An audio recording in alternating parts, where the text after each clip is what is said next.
Hindi naman live. Ilang ano yan kuya? Ilang ano yung ginagawa mo? Size? Ilang piraso ang palabas mo dyan? 100 yan. 100? Semi-special yan. Commercial. Ano yung ilang karatilyang buhangin? 6 na karatilyang buhangin. Isang sako na painsan. Isang sako na pensan. Tapos yung molasses mo? Kalating litro. Kalating litro ang molasses kay kuya. 6 na karatilya na buhangin. Isang sako na painsan ang ano mo, binder. Yun ang pang binder mo. Tapos kalating litro na molasses. Kalating litro na molasses. Tapos ilang piraso ang palabas mo? 100. 100. Ayun. So, ano to? Commercial or semi-special? Commercial. Commercial. Ayan. So, ilang sako ang natapos mo ngayon? 2 lang. 2 bag po ang natapos ni Kuya. Ano pangalan mo Kuya? Kremlin. Kremlin. Kremlin?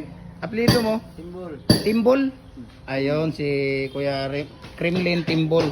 So, ito yung natapos niya. Ito ang unang araw po nila idol dito sa bagong factory natin sa Gym Hardware and Concrete Products, Kanituan Brands po. Ito po yung unang araw nila, kaya follow na po kayo sa ating Facebook page at saka sa YouTube channel natin, Felix Tan Pagikan Jr.